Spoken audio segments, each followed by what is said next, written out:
But as you can see, I am fine and I am healthy and I am excited to continue to serve the people of Nyeri County. I think mine first is to encourage the people of Nyeri County. There is a lot of publicity around the case.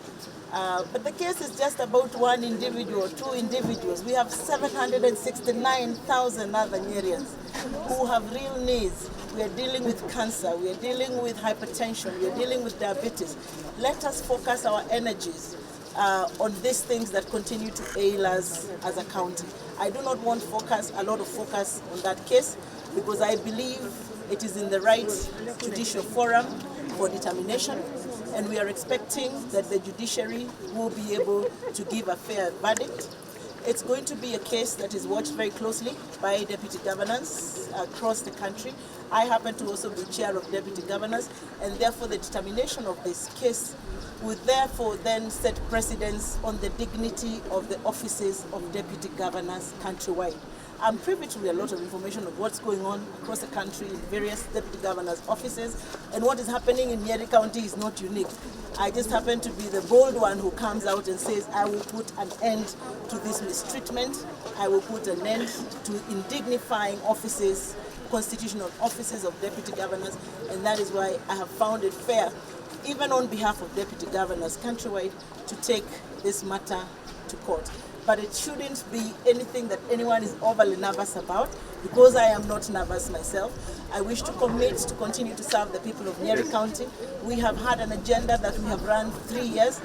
The late Dr. Wahomega Kuru left us with a vision that he saw in 5 years Nyeri would attain a people who are wealthy, happy, and healthy. That is a vision that is anchored in our CIPP until today. And therefore, as Deputy Governor, I have not lost focus on that particular vision that we were left by Dr. Wahomega Kuru.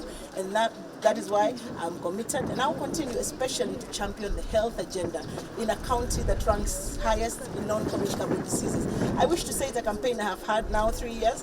We've been able to successfully screen 120,000 people from Nyeri within only 3 years for diabetes, for hypertension, for cancer. We are beginning to see our work come to fruition. In 2019, we held a good campaign with the General Electric Company. After I realized that the utilization of our mammography machine in the county referral hospital was only at 4%. We were only doing 1 or 2 mammograms a week. And I brought in GE, we brought the women from the villages. We screened women. That month alone, we screened 10,000 women. And from that campaign, we have seen women who were found or were diagnosed with cancer. They've gone through mastectomies, finished their chemotherapy sessions, and now are living a full and healthy life.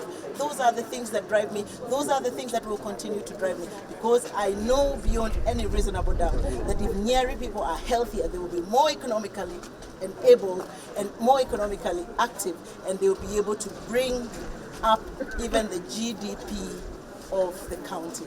And therefore, that is what I'm focused on. All the other things, we put them aside and we let judiciary do as they should. Thank you. Your question, you're asking, why am I in court and not seeking other means? I wish to confirm that we have sought other means of having this discussion. We have emailed, we have telephoned, and really the court was the last resort. And like I said, the case is live in court, and therefore we'll let the courts and the lawyers and the judges do as they should. But it's a case that will be followed very closely, because you remember when I became chair of deputy governors on 17th of March of last year, I did swear to deputy governors that we would look to ensure that the role of deputy governors in this country is felt, so that, because the Constitution leaves it bare that you will deputize. So different people or different governors have read that differently, and there is no recourse. So the first thing I did is that we did a petition to the Honorable Haji, and we said if there'll really be a BBI, if the Constitution is being relooked at, we would want to ensure that deputy governors become substantive CEC members in counties, so that you have a substantive portfolio. You're being paid with public funds. It is only fair that you have a substantive portfolio through which you can be judged. Then we disintegrate and we're able to remove the issue of the sentiment, of a governor and a deputy governor. Let me also say that the Constitution never anticipated what we're currently seeing going on in our 47 counties.